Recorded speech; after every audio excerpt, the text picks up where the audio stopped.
Привет, устазым, кызым 2 жашты, уулум 3 айлык, уулум боюмда болуп төрөлгөнчө күйөөм сабап келди. Недоношный, айына жетпей төрөп коесуң деп врачтар айтып, ооруканага деле жатып чыктым. Ачуусу тез болор болбос нерсеге ачууланып отуруп, уруш болот дейт. Мен балдарым кичинекей болгондуктан кечке үйдө отуруп сыгылып калам. Кээде анан жолдошума сөз кайтарып коем. Күйөөм түшүнбөй ачуу калтырып көп уруш кылат. Бала бакканыңды милдет кылба деп.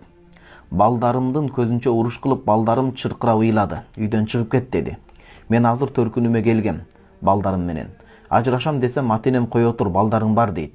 Менин көңүлүм калды устазым. Жашагым келбей, балдарымды ойлоп, балдарымды ойлойм дейт. Ата деп турушат.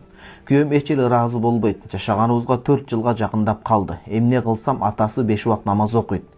Эмне кылсам дейт. Баягы суроолор катар-катарынан жазылып калыптыр да, ошон үчүн баягы токтоп окуш кыйын болуп атат. Эмне кылсам, суроо белгиси биякта. Анан жаңыдан атасы 5 убак намаз окуйт. Мен да окуйт элем. Төрөгөнүмө байланыштуу үзүрлүү болуп окуй албай жатам, иншалла окуйм. Эжем дейт, кайнэжем экөөбүз жатсак, мындайча айтканда күйөөңүз менен жатсаңыз, кайнэжем спальняга дейт жата турган бөлмөгө чейин кирип келет. Эшикти каккылап деле отурбайт, мейли. Күйөөмдүн жалгыз эжеси сыйлайын деп унчукпайм. Пёс деп урушат бизди. Менин эң жаман көргөнүм пёс, ит деген сөз дейт.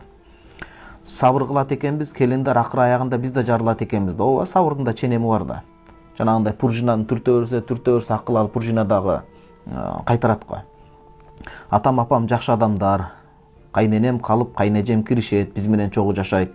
2 баласы менен 3 жыл болду. Келин болуп барган күндөн тарта кайнэжем чогуу жашайт, биз менен күйөөсү командировкада жүрөт, үйүнө кээде келет дейт. Ошол күйөөңүз, жолдошуңуз жездеси менен сүйлөшүш керек. Жакшынакай үй шартын түзүп берип, өзүнчө болгону жакшы. Антип анан күчүн сиздерден чыгарганы туура эмес ал. Күйөөң жездеси менен сүйлөшсүн, жолдошуңуз сүйлөшүп, өзүнчө болгон, өзүнчө түтүн булаткан жакшы болот, бирөөгө жүгөн артпай ал учурда. Эң жакшы күйөөңүз сыйлайт экен сизди. Жана кылгандардын өкүнүп тооба кылып атпайбы? Кайненеңиз жакшы экен, демек бул эң жакшы. Аракет кылыңыздар балдарды жакшы тарбиялап кетүүгө.